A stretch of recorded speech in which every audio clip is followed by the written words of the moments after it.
врската беше тука цело време. Janë momentet të bashkëbisedimit të kryeministrit Gruevski me banorët të Shipkovicës, të cilët para 10 ditësh ishin viktima të përmbytjeve që fshati nuk i mban mend tash e 80 vjet. U regjistruan viktima, ndërsa edhe dëmet janë të konsiderueshme. Еве дојдов сега 10 дена покасно да видам како се одвиваат работите. Тоа што го ветивме и што ги испративме екипите, дали ги завршија тие работи за тие 10 дена што требаше да ги завршат и да видиме што преостанува за понатаму. Ние на вчерашната седница на влада донесовме одлука сите семејства чии што објекти се оштетени да добијат веднаш по 30.000 денари помош.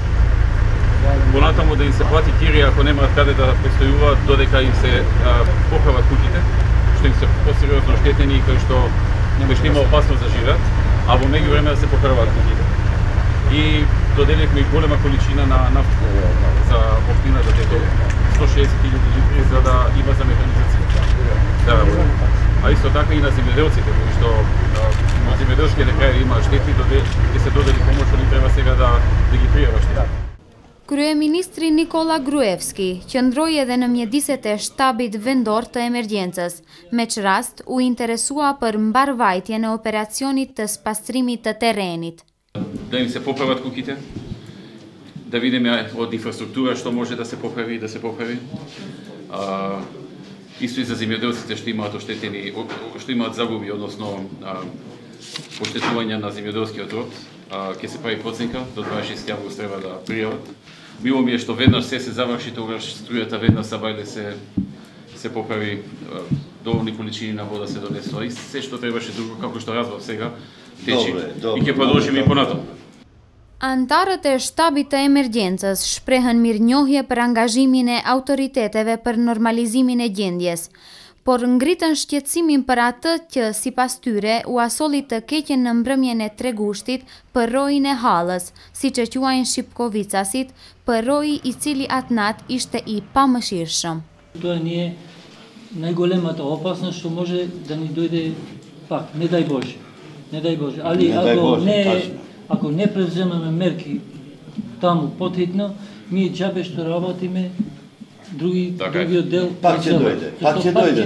Ќе превземеме и таму, затоа се пратени овие експерти за да прво го испитат теренот, да направат една информација за влада. На база на тоа се направи студија и проектче за да се делува да не се направат други оштетувања. Shipkovicës ngadalë, po me hapa të sigurt, po i rikthehet gjallëria. Njerëzit me të cilët biseduam thonë se edhe pse është punuar shumë, ka edhe shumë çka tjetër për t'u bërë. Tu momentalisht është u punu me një intensitet të madh, mirë po kanë mbet edhe shumë punë me u bë. Kjo rruga po është bile hiç nuk ka filluar me u punu, momentalisht janë të punu këtë pjesën sipri, ku është më shumë, të ka më shumë. Po më shumë nevojë kemi për të punu këtu që kanë mbetë ngërmadhat, edhe më në fund të bëhet pastrimi i kësaj mbeturinë këtu që kanë mbetë. Punimet kanë mos të thoma më shumë se gjysma është bërë, kanë mbetë edhe gjysma për të bërë. Kështu që parashikohet, vazhdohet edhe një javë di.